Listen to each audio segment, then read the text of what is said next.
সাভার আশুলিয়া শিল্পাঞ্চলে কর্মচাঞ্চল্য স্বাভাবিক হতে শুরু করেছে। সকালে নির্ধারিত সময়ে কাজে যোগ দিয়েছেন শ্রমিকরা। কোথাও কোনো ধরনের অনাকাঙ্ক্ষিত ঘটনার খবর পাওয়া যায়নি। তবে বিভিন্ন কারণে বৃষ্টির মতো কারখানা এখনো বন্ধ রয়েছে। সম্প্রতি বিভিন্ন দাবিতে শ্রমিক বিক্ষোভে শিল্পাঞ্চলে অস্থিরতা দেখা দেয়। চলতি সপ্তাহের প্রথম দিন থেকে স্বাভাবিক হতে শুরু করে সার্বিক পরিস্থিতি নিয়ন্ত্রণে রাখতে অতিরিক্ত নিরাপত্তা বাহিনীর সদস্য মোতায়েন করা হয়েছে, বাড়ানো হয়েছে নজরদারি।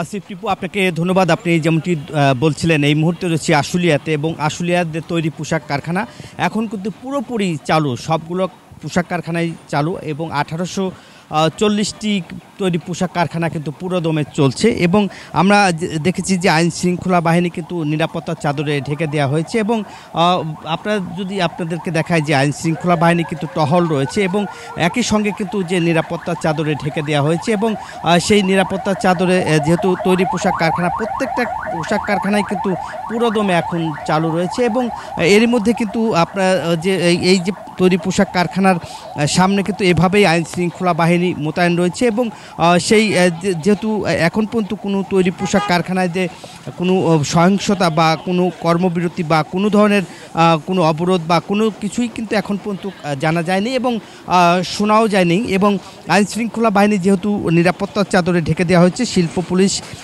সেনাবাহিনী, র্যাব এবং বিজিবি মোতায়েন রয়েছে এবং তারা যৌথভাবেই কিন্তু নিরাপত্তার চাদরে ঢেকে দেওয়া হয়েছে এবং একই সঙ্গে কিন্তু যেহেতু সেনাবাহিনীর ম্যাজিস্ট্রেটি পাওয়ার দেওয়া হয়েছে, তারা ঢেলে সাজিয়েছেন এবং পুরা নিরাপত্তা দিচ্ছেন এবং তারা এখন প্রতিটা কারখানা সহ বিভিন্ন যে তৈরি পোশাক কারখানা রয়েছে সেসব তৈরি পোশাক কারখানায় কিন্তু নিরাপত্তা দিচ্ছেন এবং এখন পর্যন্ত আমরা যতটুকু পেয়েছি যে শিল্প পুলিশের যে পরিচালক, তিনি আমাদেরকে জানিয়েছেন যে এখন পর্যন্ত তৈরি পোশাক কারখানা যে 1840টি তৈরি পোশাক কারখানা চালু রয়েছে এবং 20টির মতো তৈরি পোশাক কারখানা।